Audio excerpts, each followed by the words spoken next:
오늘 함께 살펴볼 하이데벨 교리 문답은 제49주일입니다. 시편 찬송 530쪽에 기록되어 있는 하이데벨 교리 문답 제49주일 제124문답을 교독하도록 하겠습니다.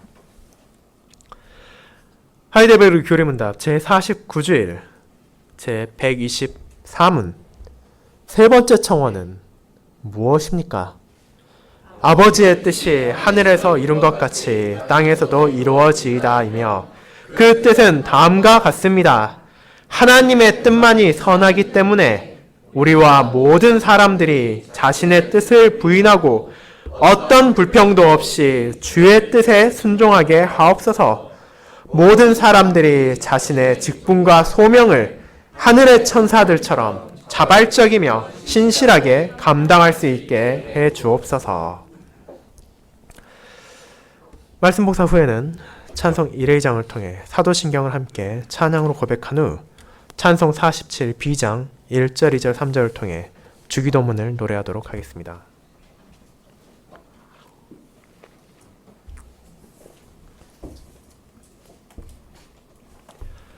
사랑하는 주 예수 그리스도 안에 있는 형제 자매님들, 우리는 종종 역사를 다룬 책을 읽거나 그에 대한 다큐멘터리나 영화를 볼 기회가 있습니다. 우리가 정신을 집중해서 탐독하거나 정신을 집중해 시청하지 않았다고 하더라도 다음과 같은 장면 혹은 다음과 같은 기록을 보았던 기억을 하실 수 있을 것입니다. 자신을 따르는 충실한 신하들과 부하들 앞에서 죽음을 앞둔 주군 혹은 왕이 마지막 명령 혹은 부탁을 하는 것을 말입니다. 그리고 그 말을 들은 충직한 아랫사람들은 그의 유지를 따라 진력하며 때로는 목숨을 바치기도 합니다. 이것은 우리에게 누군가의 뜻을 따른다는 것이 어떤 것인지를 단편적으로 보여줍니다. 이는 자신의 생각과 자신의 욕망을 꺾을 정도로 자신에게 뜻을 준 사람을 존중하고 존경함으로 그 사람의 뜻에 따라 살아가는 것입니다. 누군가에게 충성스럽지도 않으면서 자신의 뜻을 앞세우는 대신 남의 뜻을 따라 순종한다는 것은 쉬운 것이 아니기 때문입니다. 하지만 이것은 우리에게 관련이 없는 낯선 것만은 아닙니다. 앞서 말한 역사에나 나올 법한 거창한 영웅들만 할 수 있는 것이 아니라 저와 여러분의 주변에서도 그리고 우리 자신의 삶에서도 이를 종종 발견할 수 있기 때문입니다. 우리가 자신을 살피고 주변을 돌아볼 때 누군가의 뜻에 순종하는 행동들을 보게 됩니다. 자녀들이 부모의 뜻에 따라 진로를 결정하기도 하며 사회에서도 주변의 기대와 요구에 따라 움직이며 업무를 추진하는 것을 보는 것도 드물지 않습니다. 하지만 이와 같은 행동들은 자신을 가장 우선시하고자 하는 욕망을 가지고 있는 인간의 본성에 비추어 볼 때 쉬운 것이 아닙니다. 그렇게 누군가의 뜻을 따른다고 입으로는 말하면서도 실제로 내막을 살펴보면 그것이 자신의 이익과 자신의 편안, 자신의 계획과 연관이 있고 자신에게 유리하다고 생각될 때만 남의 뜻을 존중하면서 따르는 척하고 만약 그것이 자신이 계획했던 것과 다르다면 외면하고 순종하지 않는 경우가 무수히 많다는 것을 우리는 알게 됩니다. 이처럼 완악하고 자기중심적인 옛 본성을 가진 자신의 백성들에게 주님께서는 주기도문을 알려주셨습니다. 그리고 오늘 나오는 주기도문의 세 번째 청원은 신자들에게 그들이 이 땅에서 살아갈 때 누구의 뜻에 따라 살기를 구해야 하는지를 알려주는 기도입니다. 우리의 주님께서 아버지의 뜻이 하늘에서 이룬 것 같이 땅에서도 이루어지이다 라고 강구할 것을 가르치신 이유를 알게 되면 그분께서 원하시는 자신의 제자들의 삶의 기준이 어디에 있는지를 알게 됩니다. 자신의 뜻이 형통하게 이루어지기를 구하도록 하지 않으시고 아버지의 뜻을 먼저 구하게 하심으로 자신의 양떼들에게 온전하며 선하신 하나님의 뜻을 생각하게 하셨습니다. 그리고 그 뜻을 알게 되었다면 마땅히 자신의 뜻에 따라 세상을 살아가고 활보하기를 구하는 것이 아니라 그들의 하늘아버지이신 진리의 하나님의 뜻에 따라 살아가기를 간절히 바라며 구해야 한다는 것을 알려주신 것입니다. 하나님의 말씀을 요약하여 이와 같은 주기도문의 세 번째 청원의 의미를 다루는 교리문답 제49주일을 뜻에 대한 청원이라는 제목으로 알아가고자 합니다. 그리고 우리가 함께 생각하게 되는 뜻에 대해 두 부분으로 나누어서 설교하도록 하겠습니다. 첫 번째는 아버지의 뜻이며 두 번째는 우리의 뜻입니다. 먼저 첫 번째인 아버지의 뜻에 대해 알아가겠습니다. 형제자매 여러분, 제49주일에서 함께 고백하는 주기도문의 세 번째 청원의 의미를 알아가기 전 먼저 첫 번째와 두 번째 청원의 의미를 다시 한번 돌아보도록 합시다. 주님께서 가르치신 기도의 첫 세 청원은 우리로 하여금 기도를 드릴 때도 아버지를 향해 간구를 할 때도 자신의 영광과 육신의 평안을 구하는 것이 아니라 아버지 하나님의 영광을 먼저 구하도록 인도합니다. 그리고 이와 같은 청원이 우리와 별개의 것이 아니라 기도를 통해 그분을 섬기기 위해 필요한 것을 구하는 것이기에 우리는 마땅히 아버지의 영광과 아버지의 거룩함을 바르게 알기 위한 청원이 앞서야 한다는 것을 배웠습니다. 그렇게 주님께서는 먼저 우리의 아버지가 되어주신 하나님의 이름의 거룩함을 구해야 한다는 것을 알려주시고 이어서 아버지의 나라가 임하기를 간구하도록 하셨습니다. 그렇다면 우리가 하나님을 바르게 알기를 원했던 이유는 무엇이었습니까? 이는 우리가 그분의 영광과 그분의 거룩함을 깨달음으로 더욱더 하나님을 바르게 높이고 바르게 찬양하며 우리의 삶에서 그분을 영화롭게 할 수 있기에 필요한 것이었습니다. 우리는 하나님의 말씀을 통해서 유일하신 진리 하나님, 거룩하신 여호와께서 바로 우리의 아버지라는 것을 알게 되었으며 이에 대한 확신을 가집니다. 하늘에 계신 우리 아버지께서 우리를 향해 베푸신 놀라운 사랑과 헤아릴 수 없는 은혜를 알게 되면 알게 될수록 그분의 자녀로서 아버지를 향한 우리의 감사 또한 커져갈 것입니다. 그와 같은 감사 속에서 우리는 부족한 자녀인 우리로 인해 아버지의 거룩함이 모독당하지 않기를 구하며 우리의 거룩한 삶을 통해 세상에서 아버지의 이름이 높임을 받고 찬양받으시기를 구했습니다. 그에 이어 나오는 두 번째 청원을 통해서는 거룩하신 아버지의 나라에 대해 구한다는 것이 어떤 의미를 가지는지를 알게 되었습니다.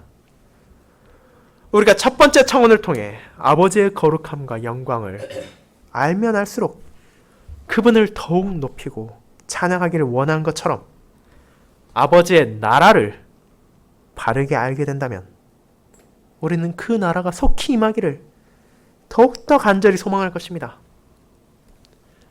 죄와 비참으로 가득하고 부족하며 문제가 있는 통치자와 법으로 다스려지는 이 땅의 나라와 하나님, 우리 아버지의 나라는 온전히 다르기 때문입니다. 전능하시며 전지하시며 선하신 아버지께서는 단 한 점의 문제도 찾을 수 없는 그분의 말씀과 그분의 영이신 성령 하나님을 통해 그 나라를 다스리십니다. 그렇게 그 나라가 임하기를 간절히 바라는 것은 너무나 자연스러운 것이지만 그 이상의 놀라운 약속이 우리에게 주어졌습니다. 그것은 바로 저와 여러분이 그리스도의 공로를 통해 그 나라의 시민권을 가지고 있으며 그 나라를 상속받을 약속을 받았다는 것입니다. 그렇게 우리는 감히 아버지의 나라를 우리의 나라라고 부를 수 있게 되었으며 이 사실을 기억함으로 진정으로 그 나라가 임하기를 간절히 바라며 살아야 한다는 것을 고백했습니다. 지금 우리가 살고 있는 현실에 만족하며 이 현실이 영원하기를 바라는 것이 아니라 현실의 비참과 결핍을 인정하며 그와 같은 부족함이 전혀 없는 영광의 나라, 신자가 다시는 눈물을 흘릴 일이 없게 될 기쁨의 나라, 사망과 애통까지도 사라질 은혜의 나라가 오기를 바라며 아버지께서 사단과 그분을 거역하는 모든 세력을 파괴하시고 그 나라를 온 세상에 충만히 임하게 하시를 주님의 날을 간절히 바라보게 됩니다. 그것이 바로 주기도문의 두 번째 청원으로 우리가 고백하는 아버지의 나라에 대한 진리였습니다. 그럼에도 아버지의 영광을 구하는 우리의 간구는 아직 끝난 것이 아닙니다.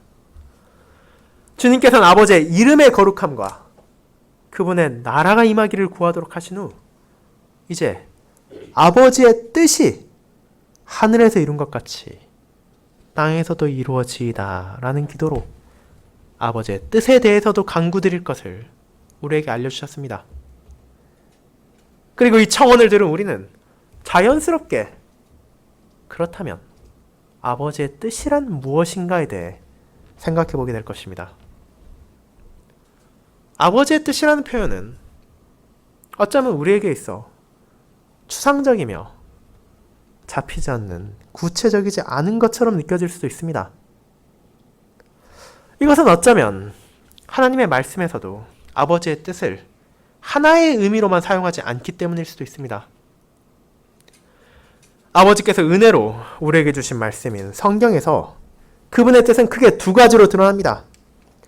이 점을 가장 선명하게 드러낸 것이 바로 신명기 29장 29절 말씀입니다. 이는 다음과 같습니다. 감추어진 일은 우리 하나님 여호와께 속하였거니와 나타난 일은 영원히 우리와 우리 자손에게 속하였나니 이는 우리에게 이 율법의 모든 말씀을 행하게 하심이니라. 즉 우리는 아버지의 감추어진 뜻이 있으며 계시된 뜻이 있다는 것을 알게 됩니다. 이 두 가지가 동일하신 하나님의 한 뜻이지만 그분께만 속해 감추어진 것이 있으며 우리에게도 알도록 드러난 뜻이 있다는 것입니다. 먼저 그렇다면 그분께 감추어진 일은 무엇입니까? 이것은 우리가 쉽게 알 수 있는 택자, 주님의 날, 섭리와 같은 것입니다. 이것은 아버지께서 영원전에 세우신 계획이며 지금도 이루어 가시는 그분의 뜻입니다. 우리가 이 말을 여러 차례 듣고 여러 차례 배우지만 그럼에도 불구하고 이것이 구체적으로 어떻게 드러나는지는 우리에게 알려지지 않았으며 신명기에서 모세가 자신의 백성들에게 전한 것처럼 이것은 아버지께 감추어진 것이며 아버지께만 속해 있는 것입니다. 그럼에도 인간의 호기심을 충족시키기 위해 이것을 알고자 노력하며 궁리하다 넘어진 수많은 사람들이 있습니다. 그들은 마치 자기들만 하나님의 숨겨진 뜻을 이해했다고 생각할 뿐만 아니라 그들의 잘못된 생각을 전파하고 아버지의 자녀들을 꿰어 현혹함으로 교회 안에 불화를 일으키며 함께 멸망의 길을 나아가려 합니다. 교회의 시작부터 존재했던 이단과 거짓 선지자들은 대표적으로 다음과 같이 말하며 언약의 백성들을 홀리려고 합니다. 너희는 아버지의 나라가 언제 임할지 모르느냐? 우리는 알고 있다. 그리고 우리와 함께하면 너희도 그 사실을 깨닫게 될 것이다. 이런 것이 바로 상투적인 그들의 방식입니다. 이와 같은 오류와 이와 같은 거짓 선교사들이 오늘날에만 있습니까? 그렇지 않습니다.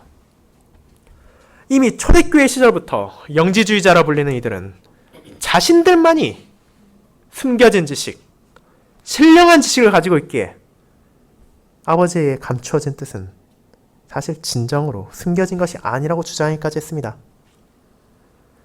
결국 해 아래 새 것이 없다는 진리에 따라 아버지의 뜻을 엄격하면서 이 세상에서 아버지의 교회를 공격하며 신자를 유혹하는 이단들의 공격은 과거부터 지금까지 계속되어 왔습니다.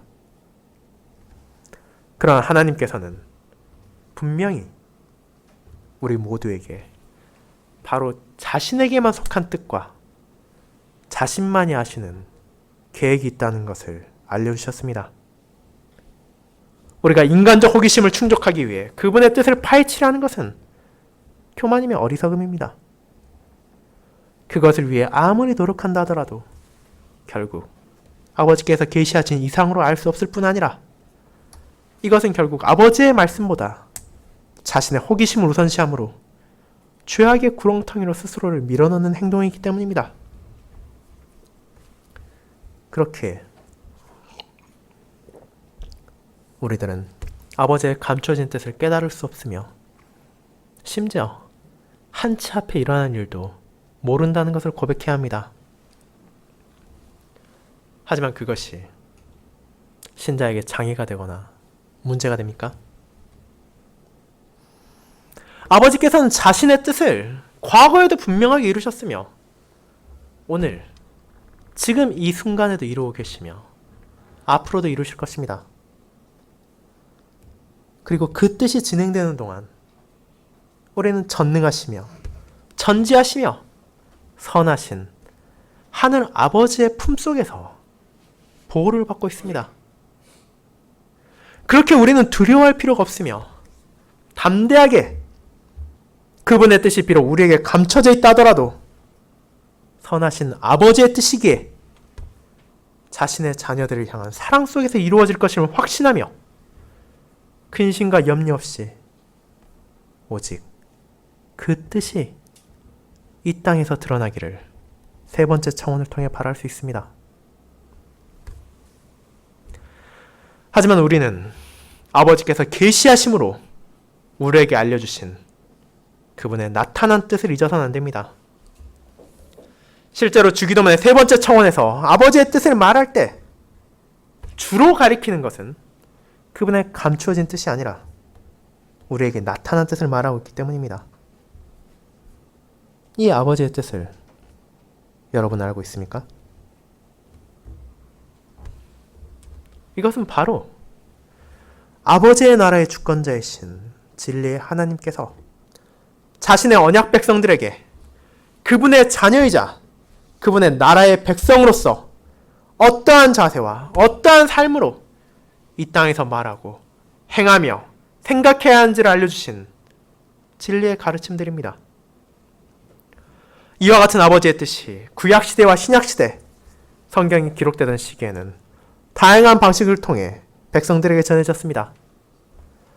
때로는 꿈이나 환상을 통해서 선지자들과 직분자들에게 자신의 양떼에게 전하도록 가르침을 주시기도 했으며 우림이나 둠민과 같은 제사장의 도구를 통해서 뜻을 드러내기도 하셨습니다. 동시에 구약시대에는 선지자나 왕, 제사장 같은 자신이 세우신 직분자를 통해 백성들에게 진리를 알리기도 하셨으며 신약시대에는 독생자이신 예수 그리스도를 통해서 자신의 뜻을 선포하시고 그분의 제자들과 사도들을 통해 회개를 요청하시고 잘못된 가르침이 아닌 참된 진리를 깨닫도록 하셨습니다. 그리고 무엇보다도 이 모든 것을 성령 하나님의 영감을 받은 자신의 종들을 사용하셔서 기록하심으로 기록된 말씀을 통해 모든 백성들이 자신의 뜻을 바르게 알도록 은혜를 베푸셨습니다. 그리고 요한계시록을 마지막으로 66권이 성경에 기록된 이후에 더 이상 기록되어 전해진 말씀 말고 다른 방식으로는 아버지의 뜻을 드러내지 않으십니다. 이제 우리는 이 말씀을 통해서만 하나님의 뜻을 알게 되며 이 말씀이 우리의 구원을 위해 필요한 모든 진리를 충분히 담고 있다는 것을 고백합니다. 그렇게 우리는 자신의 사색이나 자신의 영감을 통해서가 아니라 오직 아버지의 말씀을 통해서 우리 아버지이신 진리의 하나님께서 자신의 백성이자 자신의 자녀인 우리들에게 무엇을 원하시는지를 알게 됩니다. 언약 백성들의 역사를 보여주심으로 또한 그들의 죄에 대한 자신의 공의의 심판을 보여주심으로 우리가 죄를 미워하며 살아야 한다는 것을 알게 하시며 자신의 자녀들을 향한 약속들, 또 어리석은 자신의 백성들을 향한 자비와 은혜를 통해서 우리에게 베풀어진 한량없는 은혜에 대해 어떻게 감사해야 하는지를 깨닫게 하셨습니다. 즉, 이 모든 말씀을 통해 아버지께서는 우리에게 자신의 뜻을 충분히 알 수 있도록 드러내신 것입니다. 그리고 이 말씀은 동시에 아버지의 나라를 다스리시는 방식이기도 합니다.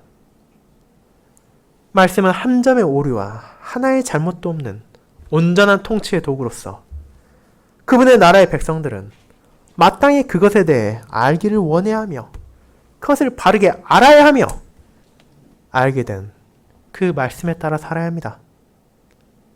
그분의 언약 백성들과 그분의 자녀들이 그 나라에 속해 있으며 그 나라를 상속받을 것이기에 우리는 말씀을 바르게 알기를 구함으로 우리의 말과 우리의 행동, 우리의 생각을 포함한 전체의 삶에 있어 아버지의 뜻을 어기고 사는 비극이 일어나지 않도록 이 말씀을 알아가길 구해야 합니다. 매주일 선포되는 아버지의 말씀을 듣고 매일의 일상에서 아버지의 말씀을 읽고 묵상하며 기도와 찬양으로 그분께 나아가므로 그분의 뜻을 알게 되면 알게 될수록 우리가 깨닫는 진리가 있습니다. 그것은 그분의 뜻이 진정으로 선하고 아름답다는 것입니다.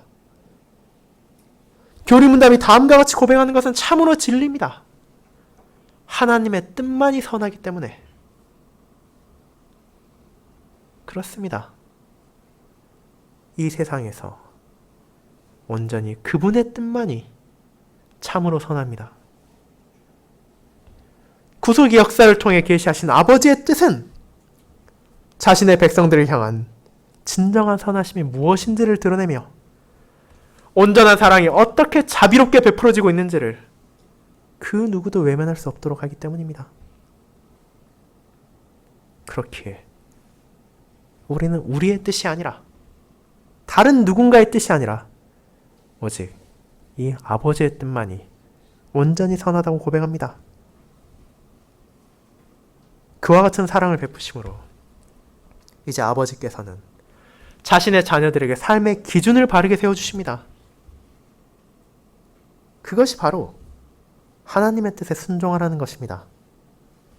나의 기준에 따라 이 땅에서 살아가는 것이 아니라 선하신 아버지의 뜻에 순종하여 아버지를 진심으로 사랑함으로 그분의 이름에 거룩함을 돌리고 그분의 나라를 구하며 그 뜻을 구하라는 것입니다. 그리고 이에 대한 실천으로 하나님을 사랑하며 이웃을 사랑함을 드러내야 하는 것이 과분한 사랑을 받은 자녀들을 향한 아버지의 뜻임을 드러내시고 우리에게 충분히 알게 하셨습니다. 하지만 이와 같은 아버지의 뜻이 분명하게 전해졌음에도 많은 언약 백성들이 이를 순종하지 않았습니다.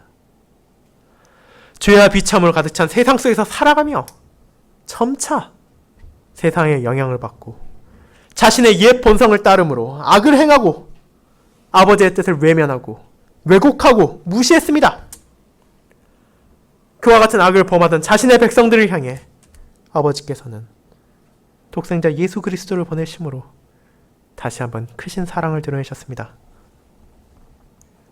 그분께서 이 땅에 오셔서 아버지의 뜻을 바르고 참되게 전하셨습니다. 당시 구약 백성들에게 주어졌던 아버지의 뜻이 왜곡되어 마치 자신들의 행위를 높이고 자신들의 행위로 의로움을 얻을 수 있을 것처럼 생각하던 이스라엘 백성들을 향해서 그들의 잘못을 깨닫게 하셨습니다. 바리새인들과 서기관들이 명예를 구하며 아버지의 뜻을 알기를 거부하며 언약 백성들에게 하나님의 뜻을 바르게 전해야 하는 소명을 외면함으로 아버지의 백성들이 이를 알 수 없도록 가르침을 멈추었을 때 주님께서는 다음과 같이 그들을 꾸짖으심으로 그들을 정죄하셨습니다. 화 있을진저 외식하는 서기관들과 바리새인들이여, 너희는 천국 문을 사람들 앞에서 닫고 너희도 들어가지 않고 들어가려 하는 자도 들어가지 못하게 하는도다. 마태복음 23장 13절입니다.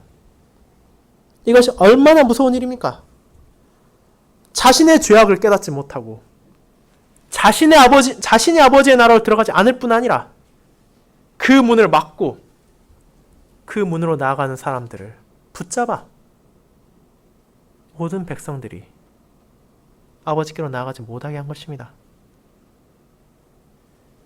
그렇게 주님께서는 자신의 죄악들을 깨닫지 않고 이러한 잘못을 반복하고 있던 당시 이스라엘 종교 지도자들을 대신해서 직접 아버지의 뜻이 무엇인지를 가르치시며 자신의 백성들이 회개하고 돌아오도록 부르셨습니다.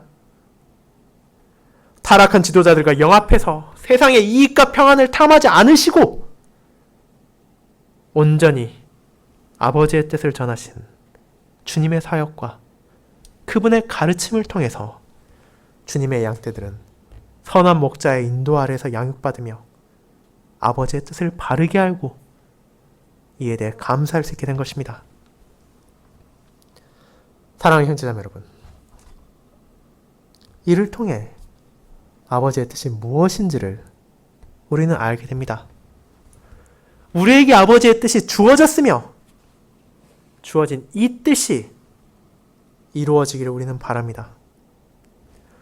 감추어진 아버지의 뜻이 이루어짐으로 온 천하에 그분의 선하심이 온전하게 드러나며 아버지의 나라가 임하기를 바랄 뿐 아니라 계시된 아버지의 뜻이 이루어지기를 구함으로 아버지께서 우리에게 베푸신 사랑과 자비를 깨달으며 그에 대한 합당한 감사를 하기 구합니다. 우리가 교리문답 제1주일 제1문답에서 이 아버지의 뜻과 관련해 고백하는 것이 무엇인지 생각해 보시기 바랍니다. 그것은 바로 또한 예수 그리스도께서는 하늘에 계신 나의 아버지의 뜻이 없이는 나의 머리털 하나도 떨어질 수 없게 하시는 방법으로 나를 보호하시며 참으로 모든 일이 나의 구원을 위하여 합력하게 하십니다. 라는 것이었습니다. 그렇게 우리는 이 아버지의 뜻이 온전히 선하며 우리에게 온전히 유익하다는 것을 고백함으로 그분의 뜻이 이루어지기를 바라는 것입니다.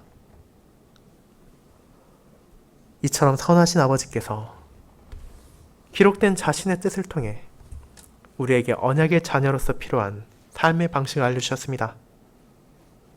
그렇게 우리는 이런 아버지의 뜻을 알아가기를 멈추지 말아야 합니다.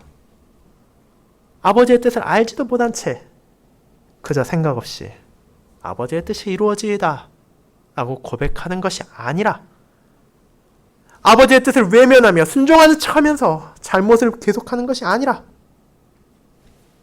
그분의 뜻을 바르게 알기를 구하며 그 선하신 뜻에 따라 우리의 일상의 삶에서까지도 감사를 드러내기를 원합니다.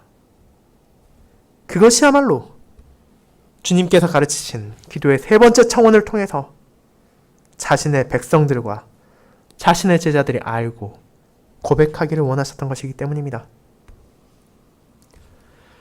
그러나 아버지의 이름의 거룩함과 아버지의 나라에 대한 청원이 그분의 거룩함과 그분의 나라에 대해서 아는 것만으로 멈추지 않는 것처럼 아버지의 뜻에 대한 청원 역시 그분의 뜻을 아는 것만으로 멈춰서는 안 됩니다. 이 청원을 통해 아버지의 뜻을 알게 된 자녀들은 그 뜻에 따라 마땅히 자신의 욕망을 꺾고 순종을 시작한 길을 구해야 한다는 것을 이어서 확인할 것입니다. 그것이 두 번째, 우리의 뜻입니다.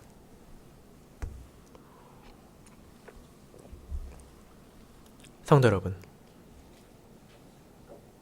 앞서 말한 것과 같이 세 번째 탕원을 통해 하나님께 기도를 드린다는 것은 단순히 우리에게 아버지의 뜻에 대한 지식을 쌓게 해달라는 것으로 끝나는 것이 아닙니다. 우리는 분명 그분의 뜻을 알아야 합니다. 하지만 우리가 실제 삶에서 마주하는 현실을 떠올려 보시기 바랍니다. 저와 여러분이 죄를 짓고 악을 범하는 것이 정말로 아버지의 뜻을 몰라서 그렇습니까? 그것이 잘못되었다는 것을 몰랐기에 어쩔 수 없이 부주중에 죄를 저지르는 경우가 얼마나 됩니까? 안타깝게도 그리고 슬프게도 저와 여러분은 삶 속에서 아버지의 뜻을 몰라서 순종하지 않는 것이 아니라 알면서도 의도적으로 외면하고 무시하며 그 뜻에 반역함으로써 아버지의 뜻을 거역하는 죄를 더 많이 짓고 있습니다. 아버지의 뜻을 아는 자녀들이라고 자칭함에도 불구하고 말입니다. 아버지께서 주신 계시된 말씀인 성경 속에서도 수없이 많은 인물들이 저와 여러분과 같이 하나님의 뜻을 고의적으로 어김으로 죄를 짓고 타락했습니다. 그 인물들이 너무나 많아서 한정된 시간 속에 다 언급할 수 없을 정도입니다. 그러니 그 중에서 모든 인류에 대한 대표성을 지니고 있으며 그들의 후손들의 악함을 분명하게 드러내는 두 인물을 생각해 보도록 합시다. 그들이 바로 첫 인류인 아담과 하와입니다. 우리는 그들이 에덴 동산에서 누렸던 것을 알고 있습니다. 하나님께서 창조하신 아담과 하와는 그분의 형상대로 선하게 창조되었습니다. 그들은 우리와 달리 하나님을 바르게 알고 있었으며 그분을 온전하게 사랑했으며 그분을 찬양하며 그분과의 아름다운 교제를 누리며 살고 있었습니다. 그렇게 그들에게 부족한 것이 아무것도 없었습니다. 먹고 입을 것에 대한 걱정이 없었으며 병이나 아픔, 괴로움이나 죽음 같은 비참도 모르고 살았습니다. 그들은 진정으로 풍성한 은혜 가운데 태어났으며 은혜 가운데 살고 있었습니다. 아버지의 뜻을 바르게 알고 있던 그들은 그분의 뜻에 따라 동산을 다스리며 사랑과 감사 속에서 일상을 보내고 있었습니다. 하지만 그때 뱀이 나타나 그들을 유혹했습니다. 하나님의 말씀을 왜곡하며 여자에게 접근한 사단은 하나님께서 금지하신 동산 중앙에 있는 나무의 열매를 먹는 것이 너희들에게 좋을 것이라고 유혹했습니다. 이 말을 들은 아담과 하와는 고민하며 그들 또한 하나님과 같이 되기를 원하는 악한 욕망을 가졌습니다. 그들은 아버지의 뜻과 자신들의 뜻이 상충하는 최초의 경험을 한 것입니다. 그리고 이어졌던 첫 인류의 행동이 무엇이었습니까? 뱀의 제안을 거부하고 아버지의 뜻을 순종하는 것이었습니까? 그렇지 않았습니다. 그들은 결국 자신들의 욕망, 자신들의 뜻을 우선시했습니다. 아버지의 뜻을 누구보다도 분명하게 잘 알고 있었음에도 불구하고 자신들의 욕구와 자신들의 호기심을 이겨내지 못함으로 그 뜻을 범하는 죄를 저지르고 그 결과가 그들의 모든 후손들에게까지 미쳤습니다. 그렇다면 우리는 이와 같은 아담과 하와를 손가락질하며 비난할 수 있습니까? 이 어리석음과 이 반역과 이 죄가 그들만의 것이라고 감히 말할 수 있겠습니까? 그렇지 않습니다. 저와 여러분 역시 그들의 완악함과 그들의 죄성을 그대로 물려받았습니다. 이 세상을 살아가는 모든 인류는 이와 같은 옛 본성에서 완전히 자유롭지 못하다는 것을 고백해야 합니다. 우리 또한 그들과 같은 경험을 가정과 학교와 사회에서 크고 작게 수없이 하지 않습니까? 하나님의 뜻을 알면서도 나의 안위를 위해서, 나의 평안을 위해서, 나의 이익을 위해서 그 뜻에 잠시 눈을 감고 죄를 저지르며 거기에 대해 애써 자기 합리화를 계속하지 않습니까? 그런 행동을 할 때 우리는 지금 여기서 구하고 있는 세 번째 청원을 무시하는 것입니다.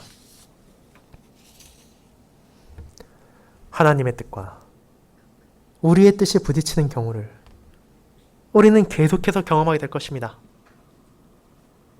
그런 상황에서 우리가 가장 먼저 바라봐야 하는 것은 무엇입니까? 우리가 무엇을 우선시하며 무엇을 우리의 기준으로 고려해야 합니까? 바로 그것이 우리 안에 있는 무언가가 아니라, 우리를 둘러싼 세상의 무언가가 아니라 아버지의 선하신 뜻, 자녀들을 향해 알려주신 은혜의 말씀이 되기를 우리는 간구해야 합니다.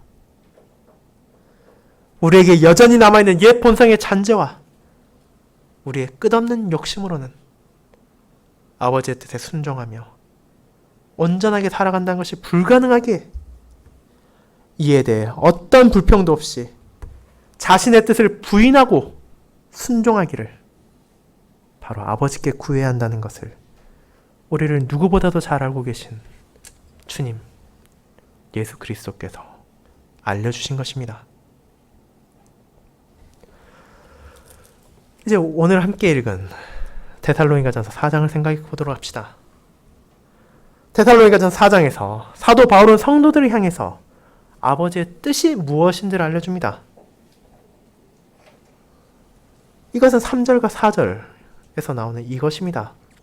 하나님의 뜻은 이것이니 너희의 거룩함이라. 곧 음란을 버리고 각각 거룩함과 존귀함으로 자기 안에 대할 줄을 알고 하나님을 모르는 이방인과 같이 세욕을 따르지 말고 이 일에 분수를 넘어서 형제를 해하지 말라. 이는 우리가 너희에게 미리 말하고 증언한 것과 같이 이 모든 일에 주께서 신원하여 주심이라. 지금 사도 바울이 전하는 내용이 특별한 새로운 내용을 전하는 것입니까? 그렇지 않습니다. 사도 바울은 이미 이것을 미리 말하고 증언했다고 할 뿐 아니라 구약시대부터 아버지의 말씀을 통해 드러난 진리이며 아버지의 드러난 뜻입니다. 결국 그가 이곳에서 말하는 것은 하나님의 자녀인 너희들이 거룩한 아버지를 따라 각자에게 주신 소명에 힘써 일하며 너희도 거룩함을 드러내라는 것입니다. 그러나 그들 중에서도 이 진리를 알면서도 외면하는 이들이 많았기에 바울은 8절에 다음과 같이 말합니다. 그러므로 저버리는 자는 사람을 저버림이 아니요 너희에게 그의 성령을 주신 하나님을 저버림이니라. 이 말을 통해 바울은 그들을 강하게 권면합니다. 우리가 이 땅의 부모를 저버리는 것도 폐륜이라는 너무도 큰 죄인데 크신 사랑과 은혜를 베푸신 하늘의 아버지를 저버리는 것은 얼마나 더 큰 죄이겠습니까? 이 사실을 안다면 우리는 진심으로 그분의 뜻에 순종하기를 구해야 할 것입니다. 그리고 우리의 주님이신 예수 그리스도께서는 요한복음 6장 38절을 통해 다음과 같이 말하셨습니다. 내가 하늘에서 내려온 것은 내 뜻을 행하려 함이 아니오 나를 보내신 이의 뜻을 행하려 함이라. 주님께서는 세 번째 청원을 통해 드러나야 하는 우리의 순종의 자세를 말과 행동 그리고 자신의 삶을 통해 알려주신 것입니다. 그리고 그분의 발자취를 따른 제자들과 사도들과 교회의 성도들이 어려움과 핍박과 박해 속에서도 아버지의 뜻을 우선시하며 그 뜻에 따라 살아가고 죽어갔던 것처럼 지금 이곳에 있는 저와 여러분 역시 우리 자신의 뜻을 세우기를 구하는 것이 아니라 아버지의 뜻에 따라 순종하며 살아가기를 간절히 구해야 합니다. 사랑하는 성도 여러분, 그렇게 주기도문의 세 번째 청원 역시 수동적이며 단순한 기도가 아닙니다. 우리가 이 청원을 드리기만 하고 가만히 앉아있으면 모든 것이 순조롭게 이루어질 것이라는 생각을 가져서는 안 됩니다. 우리는 이 청원을 통해 아버지를 향해 그분의 뜻을 알 수 있도록 간구할 뿐 아니라 우리에게 드러내신 아버지의 뜻의 때 바로 하늘의 천사들처럼 자발적이며 신실하게 감당하기를 구하는 것입니다. 하늘의 모든 존재가 아버지께 순종하며 감사드리는 삶을 살아가며 기뻐하며 즐거워하는 것처럼 이제 이 땅의 모든 존재가 아버지 앞에 무릎을 꿇고 자신의 욕망이 아닌 아버지의 선하신 뜻에 따라 순종하기를 기도하는 것입니다. 그리고 우리 자신이 아버지의 선하신 가르침에 대해 어떤 불평과 불만, 단 한순간의 주저함도 없이 그 뜻을 깨달았을 때 즉각적으로 기쁘게 순종하기를 구하고 청원합니다. 여러분이 한 주를 살아가시며 이것을 구하시기를 바라며 삶의 문제를 마주할 때 아버지의 뜻을 먼저 생각하시고 그 뜻에 순종하시길 바랍니다. 우리에게 불가능한 이 청원에 대한 순종의 한 걸음을 멈추지 않을 수 있도록 아버지께 간절히 구하며 그 아버지께서 자신에게 구하는 모든 자녀들에게 순종에 필요한 모든 것을 충분히 공급해 주실 것에 대한 확신 속에서 기도하며 살아가시길 바랍니다. 아멘.